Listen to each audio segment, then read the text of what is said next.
नमस्ते। आज हम भारत के हालिया एलपीजी संकट की गहराई में उतरेंगे। ये एक ऐसा संकट है जिसने लाखों लोगों की जिंदगी को सीधे तौर पर प्रभावित किया है। तो चलिए उन सवालों के जवाब ढूंढते हैं जो अक्सर पूछे नहीं जाते। ये संकट आप समझिए सिर्फ आंकड़ों का खेल नहीं है। इसकी एक बहुत बड़ी मानवीय कीमत है जो कई परिवारों को चुकानी पड़ी है।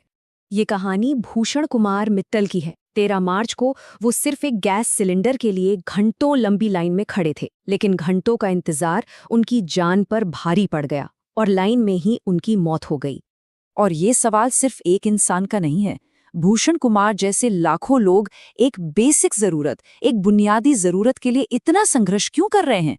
चलिए इसी सवाल की तह तक चलते हैं। तो सबसे पहले आइए जमीनी हकीकत को देखते हैं कि ये संकट देश भर में आम लोगों की जिंदगी पर कैसे असर डाल रहा है। तस्वीरें वाकई परेशान करने वाली हैं। उत्तर प्रदेश से लेकर दिल्ली तक लोग एक एक सिलेंडर के लिए घंटों लाइनों में खड़े हैं। मध्य प्रदेश जैसे राज्यों में तो ऑनलाइन बुकिंग सिस्टम ही क्रैश हो गए हैं। लखनऊ में तो देखिए हताशा इस हद तक बढ़ गई कि एक आदमी सिलेंडरों से भरे ट्रक के सामने ही लेट गया। हालात इतने बिगड़ गए कि महाराष्ट्र में सिलेंडरों को पुलिस प्रोटेक्शन में ले जाना पड़ रहा है और सिलेंडर चोरी की खबरें भी आम हो गई हैं। और इसका असर सिर्फ घरों पर नहीं, कारोबार पर भी पड़ा है। बेंगलोर और मुंबई जैसे बड़े शहरों में 20 से 30% रेस्टोरेंट बंद हो चुके हैं। अब इस पूरे मामले के केंद्र में एक बड़ा विरोधाभास है।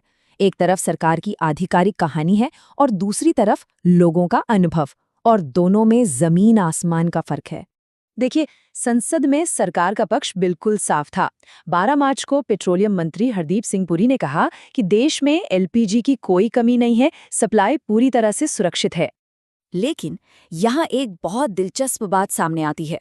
सरकार कह रही थी कि कोई कमी नहीं है, ये सिर्फ पैनिक बाइंग है। लेकिन इसी बीच सरकार ने कुछ ऐसे कदम उठाए जो कुछ और ही कहानी बयां कर रहे थे। जैसे घरेलू सिलेंडर के दाम 60 रुपए बढ़ा दिए गए, शहरों में 2 बुकिंग के बीच 25 दिन और गांवों में 45 दिन का गैप अनिवार्य कर दिया गया। और तो और जिनके घरों में पाइप्ड गैस है, उनकी एलपीजी सिलेंडर की बुकिंग पर ही रोक लगा दी गई। तो सवाल ये उठता है कि अगर कोई कमी थी ही नहीं तो फिर इन सब कदमों की जरूरत ही क्यों पड़ी? तो फिर असली वजह क्या है? अगर हम सोर्स की माने तो इस संकट का ट्रिगर अंतर्राष्ट्रीय है। एक ऐसी जगह जिसे दुनिया की एनर्जी सप्लाई की नब्ज कहा जाता है। इसे समझने के लिए ये जानना बहुत जरूरी है कि भारत अपनी जरूरत का करीब करीब 60% एलपीजी दूसरे देशों से खरीदता है, यानी आयात करता है। हम अपनी रसोई गैस के लिए काफी हद तक बाहर के देशों पर निर्भर हैं, और ये निर्भरता एक ही जगह पर आकर टिक जाती है। हम जितना भी एलपीजी आयात करते हैं उसका 90% हिस्सा ईरान और ओमान के बीच मौजूद होर्मुज की खाड़ी से होकर गुजरता है। तो जब ईरान में कॉन्फ्लिक्ट की वजह से ये रास्ता बंद हुआ तो भारत की सप्लाई लाइन पर जैसे ताला लग गया। लेकिन क्या सिर्फ एक अंतर्राष्ट्रीय घटना ही इस पूरे संकट की वजह है? सोर्स एक और गहरे मुद्दे की तरफ इशारा करता है, और वो है हमारी स्ट्रेटेजिक प्लानिंग में एक लंबे समय से चली आ रही विफलता, जिसने इस संकट को और भी ज्यादा गंभीर बना दिया। ये एक बहुत ज़रूरी सवाल है। जब हम ये जानते हैं कि हमारे 90% सप्लाई एक इतने संवेदनशील इलाके से आती है, तो हमारे पास किसी भी इमरजेंसी के लिए कितना बैकअप होना चाहिए? इसका जवाब सच में चौंकाने वाला है। सोर्स के मुताबिक भारत के पास स्ट्रैटेजिक एलपीजी रिजर्व के नाम पर 2 दिन से भी कम का बैकअप है। हमारे पास कोई बफर स्टॉक, कोई सेफ्टी नेट है ही नहीं।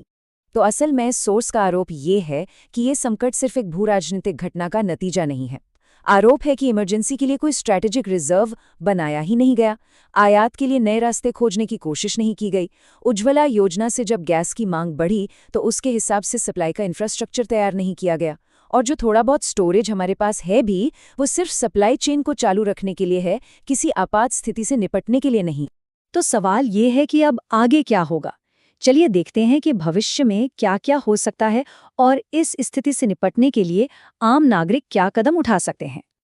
देखिए, इस संकट से निकलने के 4 संभावित रास्ते दिख रहे हैं, लेकिन सोर्स का जो रियलिस्टिक अनुमान है वो ये है कि हालात सामान्य होने में कम से कम 4 से 8 हफ्ते और लग सकते हैं। इस बीच कुछ प्रैक्टिकल स्टेप्स हैं जो उठाई जा सकते हैं। अगर आपके यहाँ बिजली की सप्लाई ठीक रहती है तो इंडक्शन कुकर एक अच्छा बैकअप हो सकता है। अपने इलाके में पता करें कि क्या पाइप्ड नेचुरल गैस यानी पीएनजी उपलब्ध है। अगर है तो उसके लिए रजिस्टर करें। कहीं कालाबाजारी हो रही है तो उसकी शिकायत जरूर करें। और सबसे जरूरी बात, पैनिक होकर अतिरिक्त सिलेंडर जमा ना करें, क्योंकि इससे बाकी लोगों के लिए मुश्किल और बढ़ जाती है। और आखिर में ये कहानी हमें वापस वहीं ले आती है जहां से हमने शुरू किया था, आम लोगों पर इस संकट का असर।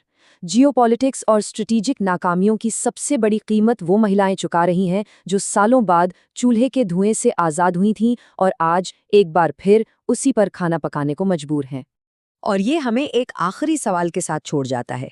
जब रसोई गैस जैसी एक बुनियादी ज़रूरत लग्जरी बन जाए, तो ये हमारी राष्ट्रीय तैयारी और भविष्य की योजनाओं के बारे में क्या बताता है?